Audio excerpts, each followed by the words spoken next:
This one is the Saggy, Baggy Elephant. It's a vintage, a little golden book from 1947. I remember my mom reading this one to me. And this one does not have anyone's name on the cover page. Here we go.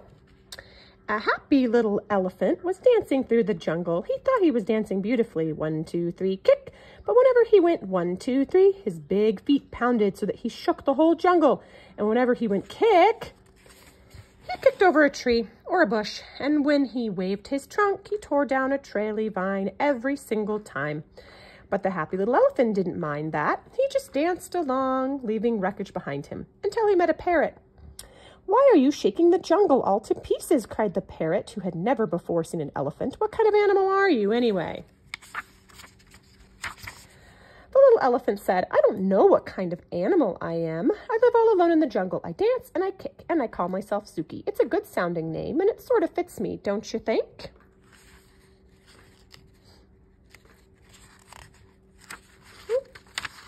There we go. "Maybe," answered the parrot. "But if it does, it's the only thing that does fit you. Your ears are too big for you, and your nose is way too big for you, and your skin is much, much too big for you. It's baggy and saggy. It's hanging on you and in wrinkles. You should change your name to Saggy Baggy. Ha ha ha." Sooki looked himself over. He found his pants did look pretty wrinkled. "I'd be glad to improve myself," he sighed, "but I don't know how to go about it. What shall I do?"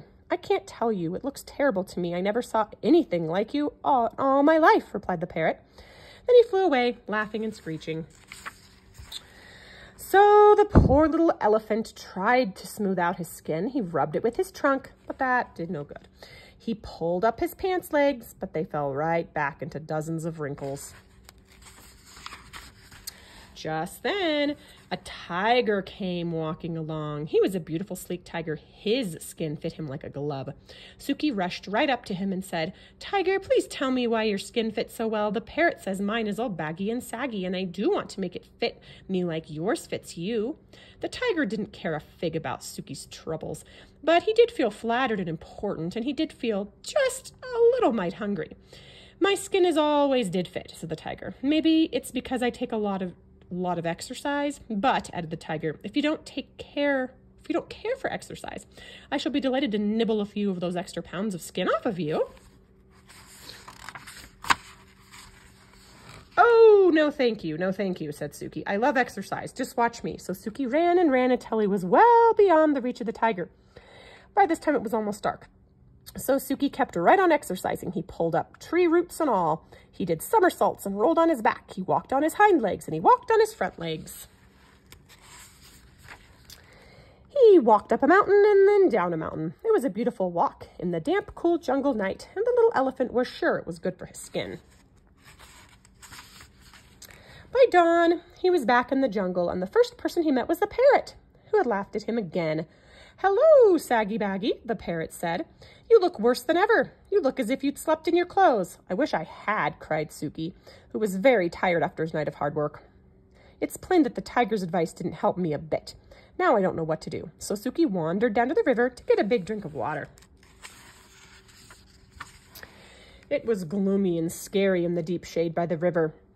But the first thing Sooki saw was a great crocodile. He was a fine-looking creature, and his skin fit as well as if it was made for him. The little elephant called out, "Crocodile, please tell me why your skin fits so well. The parrot says mine is all baggy and saggy and untidy, and I do want to make it fit." The crocodile felt just a little bit hungry and glanced at Sooki's nice, tender-looking ears. He thought it would be a simple matter to get himself a bite of them. "Why," he said craftily, "come to think of it, I guess my skin fits because I'm always in the water, and the water keeps shrinking my skin close around me. So it's just my size. Why don't you try it?" My, murmured the little elephant. "That's a most practical thought. Thank you very much for your sound advice."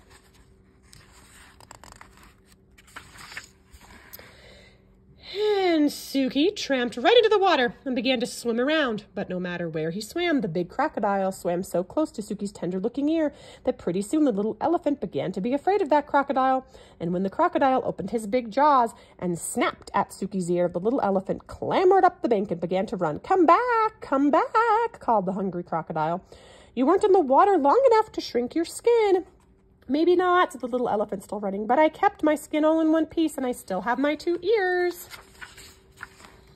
Then Sooki ran away down the river far from the crocodile, and he had a dandy swim. He dived and he blew water out of his trunk. He swam until he could feel his skin shrinking, and then he swam some more. He felt just as neat and trim as a crocodile. He danced 1, 2, 3, kick back to see his friend the parrot, but before he had time to say hello, the saucy parrot began to laugh. Ha ha ha ha ha, looks like you fell in the mud, Saggy Baggy, he screeched. You have just as many wrinkles and creases as ever, and now you're all oozy and dirty and weedy besides.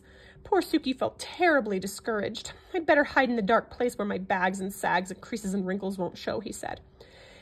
He didn't dance now, oh no. He just walked a sad, baggy walk, and 2 tears ran down his wrinkled, crinkled trunk. By and by, he found a deep, dark cave, and with a heavy sigh, he tramped inside and sat down. Suddenly, he heard a fierce growling and grumbling and snarling. He peeked out of the cave and saw a lion. The lion was a handsome beast, and his skin fit as if he was poured into it. I'm hungry, roared the lion. I haven't had a thing to eat today. Not a thing except a thin, bony antelope, and a puny monkey, and a buffalo, and 2 turtles, but you can't count turtles. They're nothing much to eat between those saucers they wear for clothes. I'm hungry. I could eat an elephant. Sooki backed deeper and deeper into the cave. Waited until the lion grumbled and all was far away. Now, said Sooki, I know what to do. I'll eat and eat like the lion does, and then my skin will fit smooth and slick like his. The little elephant tampered out of the cave and began to eat everything in sight. He ate leaves and berries and traily vines. He ate bushes and branches and tender roots. He ate tall grass and short grass and elephant grass. He ate so much that his tummy felt as tight as a drum. One more bite, thought Sooki, and my skin will fit just like the lion's. So he took one more bite, and while he was chewing it, the parrot flew up and began to laugh again. Ho, ho, ho, ho, screeched the parrot. You are a sight. You're as baggy and saggy as ever, and your tummy looks like a big circus balloon. And then the parrot gave a frightful scream and flew off in a flash of red and green feathers. Sooki looked around to see what had scared the parrot. He saw the big, hungry-looking lion crawling back towards him. The little elephant couldn't fly like the parrot. He couldn't screech. He couldn't even run with his big fat tummy that weighed a ton. Poor, poor Sooki, he thought. Then he lifted his trunk and let out a great, deep, trumpeting bellow. The lion kept creeping closer and closer and closer and closer. But all at once, Sooki heard a terrible crashing and an awful stomping. It sounded as if the whole jungle was falling apart. And then a whole herd of great, gray, wrinkled elephants came charging up, and the big, hungry lion jumped up in the air, turned around, and ran away as fast as he could. The elephants stood in an enormous circle around Sooki. They smiled at him and fanned their big ears and waved their long trunks. Sooki thought they were the most beautiful, wonderful animals he had ever seen. Thank you, he cried. Thank you for saving my life. You are handsome and brave and beautiful. I wish I could be just like you. The elephants grinned at each other. You are just like us, they said. You're a fine little elephant. Sooki saw dozens of long, crinkly trunks and dozens of big, flappy ears and dozens and double dozens of bags and sags and wrinkles and crinkles. Why, so I am, cried the saggy, baggy little Sooki joyfully. I'm just exactly like you. He felt so happy that he had to dance, fat tummy and all. He danced 1, 2, 3, kick. All the big elephants fell in a line behind him, and they danced too. The whole jungle rocked and shook at its roots.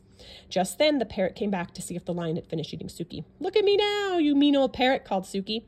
How do I look now?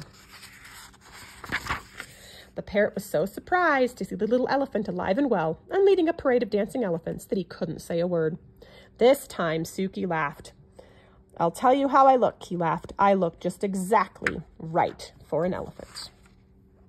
The end.